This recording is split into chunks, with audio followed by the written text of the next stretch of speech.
Let me say that one more time.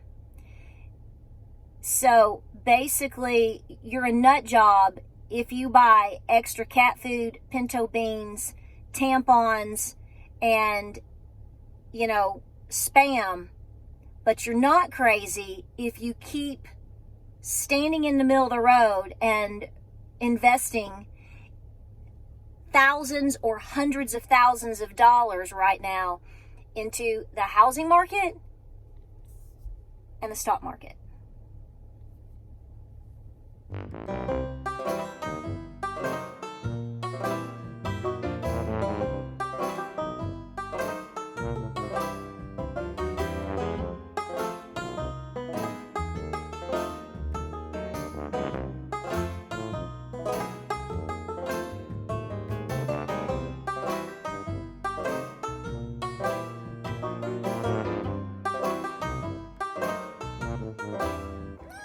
Hey, are you telling everybody that barn life is good?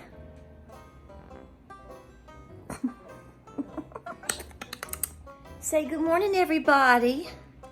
My name is Marie. Yes. See, I'm an aristocrat. Yes. Say hi, everybody. How's you doing? Say, I am Cochise's baby. Yes, I'm Cochise's girl.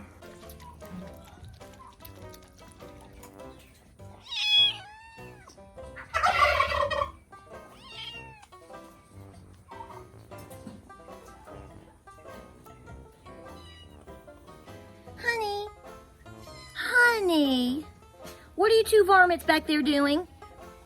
Troublemakers. Hey, I gotta work. I have to work. I can't hold you all day.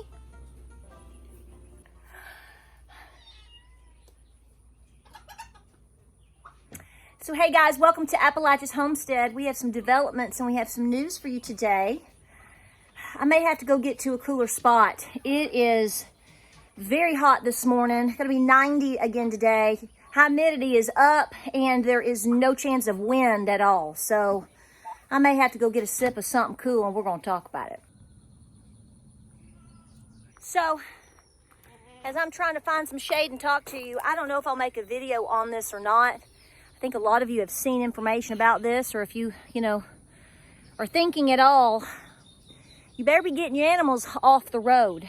I know that one of the YouTube channels out there did a video, somebody told me, and I saw the thumbnail. I haven't watched the full video or anything like that. Mr. Arms, one of his alpacas was up near the road and was shot. I was sent information this morning from a lady. I don't know if it was on her Facebook or if it was somebody she knew. I haven't fully investigated that, but basically someone caught, folks coming in and shooting their hogs. Like they caught them in action and either have them on camera or caught them. And this is what I want to warn you, which I was going to make a video about this. Like I said, I don't know if I will. You need to get your animals up close to your house, away from the road, away from your neighbors if you can. A lot of people don't think about these things. And it only takes one time for somebody to come through and cause problems for you. So I want to make sure that I've put that out there to you.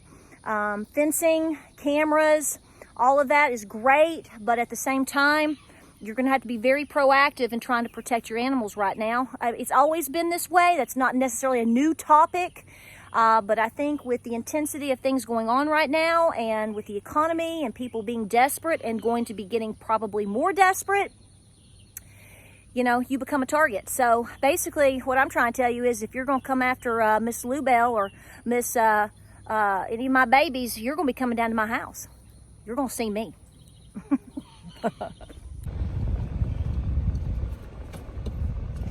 Hang on, I brought a bug in with me. Get on out of here, scooter bug. Holy moly. Okay, let me turn down the air. So if you don't know, and I can't help this situation right now.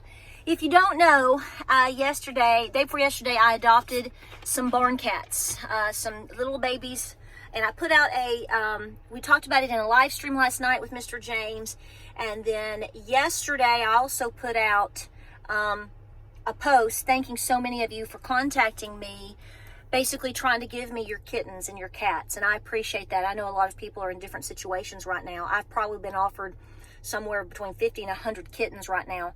I chose to adopt for several reasons, and I encourage you all to. I wanted to do something local. I wanted to support a local shelter. I also wanted kitty cats that were past the wean stage, obviously, that could be spayed and neutered. They've been chipped and they have been tested for various diseases. And one of them, even now, was old enough to have her rabies shot. So please spay and neuter your pets. I cannot say that enough. I have never been a person to advocate for individuals to just let barn cats run all over their property and make 100 million of them. If you, I used to work for and volunteer for the Humane Society and work as a vet tech in Nashville. In my singing days, I had a job. I went to school and had a job. So that's what I did in Nashville. You know, I remember being floored by a chart that said that one cat, if she had a litter of kittens and her kittens kept having kittens, that within a short time range, I think it's 7 years, they would have over 700,000 offspring. That's a lot of kittens. And so we have a crisis in terms of that always. But let me tell you what I was told. So I got 3 cats, 3 kittens. They're doing great. We're going to continue to acclimate them. Obviously, Miss Ginger, every time she cries, Cochise has to go check on her.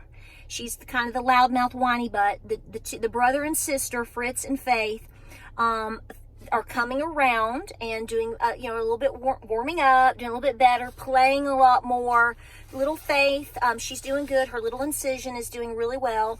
I just checked it again this morning. And, you know, they're just wanting to get out. They're wanting to get out and play. And I did let them come out for a few minutes, but then I put them back. We're just slowly easing them into the situation. But yesterday, so I went back and I was looking for another kitten that was there the day before, and I didn't. She was not the one that I chose. I chose a different little kitty, and we've named her Marie, and she is ridiculous, and she is at the house right now. I don't know if she's going to end up being a barn kitty. You know, I don't want, you know, I did this specifically because I do want barn cats, and you know as well as I do that they're going to be loved and treated just like anything else. Like a lot of you have asked about Mr. Peaches. Mr. Peaches this morning is like, hey, he's loving retirement, and but you know, this new one, this little black kitten, she's something else. So when I was going through the process of doing my paperwork with the folks that were there, who are wonderful, and you know, I was filling out the paperwork, and so I asked the lady. I said, "Ma'am," I said, "How are things?" We were just chit chatting. I said, "How are things going right now?" And she looked up at me. She said, "It's awful." I said, "Are you getting a lot of?" I said, "Is it more than normal?" I said, "You know, I know this time of year there are a lot of kittens and things like that." And she said, "No." She said, "Well, yes, always." She said, "But," she said, I'm quoting her. She said, "I don't know what's going on." And I'm not trying to say specifically, you know, she said, but she said, I don't know if it's because of COVID.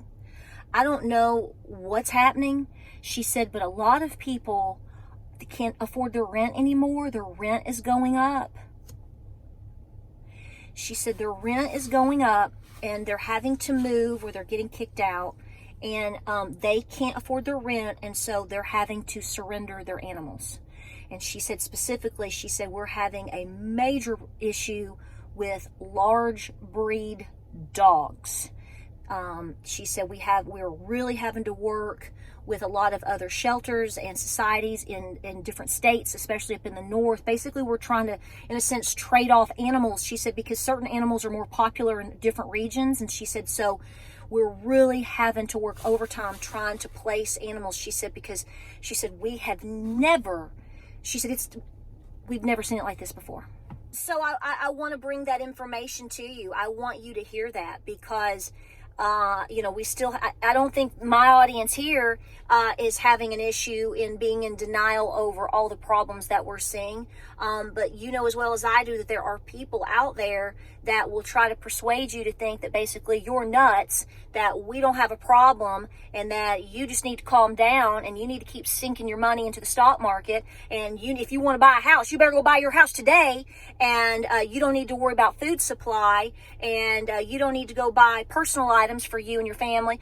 There's people that are talking to you like that right now. And the irony is none of them are farmers that I know, and none of them have their hands in the dirt, and are really truly in tune with a lot of issues that you and I see. I'm going to say this, and I'm sticking my neck out by saying it, and I really do not mean any disrespect at all. I have over many, many years, speaking of when James and I used to live in Nashville, we would drive to Cookeville because we went to Tennessee Tech, because we were students at Tennessee Tech. We would drive back and forth to school, and we would listen to the Dave Ramsey show every day in the afternoon. I have had Dave Ramsey books in my homeschool curriculum. Financial Peace. I think Mr. Dave is wonderful in terms of a lot of advice as far as getting out of debt. But I have to say, I was sent some information, and y'all, I'm going to tell you right now, I don't know what's going on in your world as far as your finances, as far as the housing market in your area, but where I live right now, I can tell you right now, point blank tell you that houses in my area, in East Tennessee, the Knoxville area specifically, which you should probably expect, West Knoxville and whatnot, houses that were selling 2 to 3 years ago for probably, $275,000, $299,000. They're $650,000 now. It's insane. It is insane. I just spoke with someone that lived in my old neighborhood. I saw her and her husband, James, and I saw them at an Aldi. It's been about a week ago, maybe 2. And we were talking about this, and they were like, can you believe the houses and the prices? And we were, James and I are just completely in disbelief. A lot of folks just can't believe.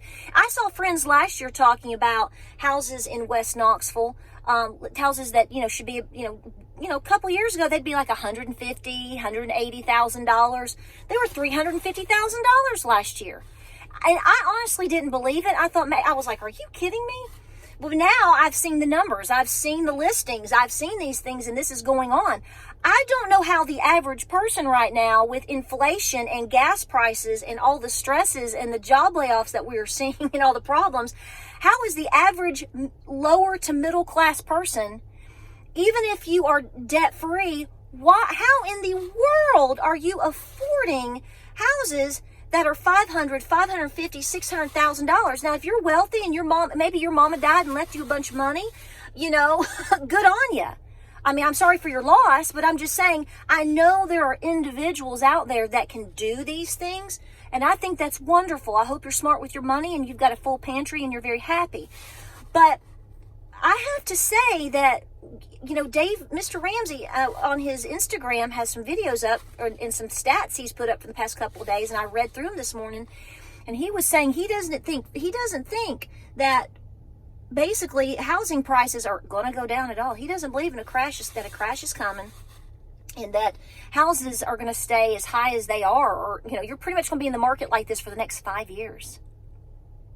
I'm not a financial advisor, I'm not a lawyer, and I'm not a banker, and I'm just going to tell you right now, historically, and I can tell you right now, if I really want to do what I think is right for me, then I'm going to pray about it first and see what the Lord wants me to do. I'm going to think about my finances, yes, and I'm going to be thinking about consequence. So what I'm telling you is there is a lot of folks still pushing people to do things, and I think, I'm not saying this is the case for Mr. Ramsey, but I see people telling you to still, they kind of turn the nose up to you buying Spam and buying pinto beans, or doing these things, but they'll be the first to tell you that you need to be investing in the stock market. If that's your calling and that's what you feel like you need to be doing today, then by all means, travel your road. But what I'm trying to say is here is another warning sign. I went to adopt a kitten, and a lady that I do not know, I had only met her the day before. I've probably spent 10 minutes of my life talking to this lady total. And here is an indicator. Here is another warning. I don't look at these moments when people tell you these things, because they have nothing to gain from it, as moments of this person is just sharing information. That is God shedding light on something to give you more wisdom to make better decisions. We are in a crisis situation in this country. We are in a crisis situation in this world. How it all ends up, I don't know. But I want to encourage you today to really think about how you're spending your money and your time. If you really want to find out the opinions of how bad things are, my advice is, if you are in doubt on what you need to do, then you need to head down to a local co-op and stand around for 30 minutes and talk to individual farmers coming and going and ask them how things are. Those are probably going to be the most truthful people to tell you the scenario that they are in, and they are on the front lines of the most critical point as far as food right now. They are seeing what's happening with diesel. They are seeing what is happening with parts. They are seeing what's happening with diesel oil. They are seeing what's happening as far as crops, the weather, all of these things. And so if you want to get in on understanding inflation because of the prices of all of our animal feed, just head on down there. Head out of the city, find you a rural community, find the county co-op, and go and stand around and talk to these. It'll be predominantly men, and ask questions and see what they say, because they have nothing to gain by lying to you. They're not going to be trying to stand around and sell you a t-shirt. Please don't buy any of my t-shirts and my stuff right now. Take the money and absolutely spend it on you right now, okay? I want you spending your money on you. I am okay. Please don't send me money. Don't try to buy my t-shirts. If I had a book right now, I would say the same thing. Don't buy my book. I want you thinking of you. But this is my point. You have to look at who you're taking your opinions and your advice from. Do they have something to gain by telling you to keep investing in the stock market? Do they have something to gain by telling you to go buy a house today? They may not. This is what I'm telling you. Use the brain and the guts and the intuition that God and Granny gave you, and think about who you're taking advice from today. If you think I'm crazy, okay, well, that's fine. Go do your thing. Ain't no shame in the game. Go get yours, right? But I find it incredible that people will push you to invest your entire livelihood into a stock market or into a housing market. That is the biggest risk ever right now, in my personal opinion. But people like me trying to encourage you to make sure you have food and water, extra food and water in your house, we're crazy. Let me say that one more time. So basically, you're a nut job if you buy extra cat food, pinto beans, tampons, and, Spam. But you're not crazy if you keep standing in the middle of the road and investing thousands or hundreds of thousands of dollars right now into the housing market and the stock market. I'll let you chew on that fat. So, listen, you got to do what works best for you. The warning signs are there. Talk to God. Pray about it. He's not going to let you down. He's going to take you places and show you exactly what you need to know. He is going to give you the signs that you need. There are signs everywhere. It's just whether or not you're in tune to accept them. And that's a personal decision based on you, on whether or not you want to be open enough to let that wisdom guide you. it's there. And all that I can do is try to encourage you to do that. But you have to do what works best for you, your family, your farm. And the thing is when I say that, you're really not the people I'm talking to, because you already know. You know the thing, right? Right. All right, guys, take care out there. Keep doing what you're doing. Stay cool. We have the holiday, 4th of July, coming up. Fly those flags. Put them all over your social media. Be proud. There's a lot of men and women that have given much sacrifice just so that you and I can sit here and talk about stuff today. And we are so thankful for them. God bless you. Have a great day. We have more videos coming your way. Like, subscribe, and share. Do what works best for you. Take care of you and your family. And, well, we'll see you on the next video.